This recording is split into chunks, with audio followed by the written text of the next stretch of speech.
Welcome to the hottest movie review on the internet today, the A-List Review. I am your host, the Game Changer, Wes Troop. And today I'm here with a review of a movie that came out on DVD and Blu-ray today. And it is a straight-to-DVD release, meaning no theatrical release necessary. But I'm such a big fan of this series, I'm gonna review this movie anyway because I wanted to see it. Ladies and gentlemen, Chucky has returned. My review of the 2017 horror sequel, Cult of Chucky, coming up now.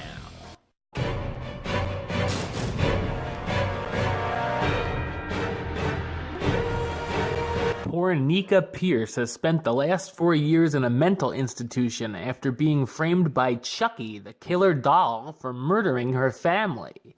After years of therapy, she now believes that she was responsible for the murders and is moved by her doctor to a medium-security mental institution.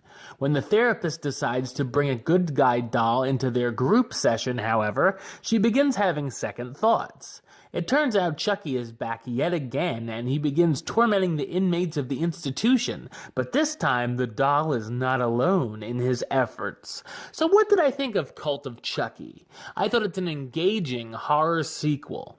I enjoyed most of the Child's Play's movies, and they are certainly a favorite guilty pleasure of mine that I can rewatch time and time again. I thought 2013's Curse of Chucky really brought the series back to its darker side, and I would recommend watching that before this entry so you're more familiar with Nika and her story. I like that the movie brings Nika back and gives us a new cast of characters who are all quite interesting and also blends in characters from the first few films in the series, bringing everything in Chucky's past into play. Pun intended. Like most of the movies in the franchise, the film can be pretty bloody, and there are a number of unique kills throughout. There are a couple of nice jump scares as well, a couple of which got me. There's also some decent suspense sprinkled in, and I like the fact that there are some moments that surprisingly make you think and ponder about what's really going on, and being as some of these characters are insane, we wonder who might be seeing things and who isn't.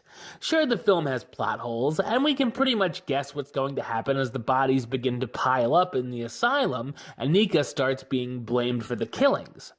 There are a number of elements, though, that did kind of come out of left field, which do add more to the sequel. The film also has a pretty good sense of humor, and is certainly self-aware of what it is, which helps as well. I'm still not sure if I totally like the ending, but it does of course set up another potential sequel. There's also a post-credits scene which will delight fans of the series. The cast stars Fiona Dourif as Nika Pierce, the paraplegic young lady blamed for the murders committed by Chucky, who finds herself in a mental institution and being hunted down by the killer once again. Michael Theriault as Dr. Foley, Nika's therapist who thinks everything about Chucky is nonsense and it's just a manifestation of Nika's psychosis. Adam Hertig as Malcolm/Michael, the patient with a multiple personality disorder who believes Nika and helps her out. Alex Vincent returns as Andy Barkley, Chucky's original victim who's all grown up and tries to stop him once and for all.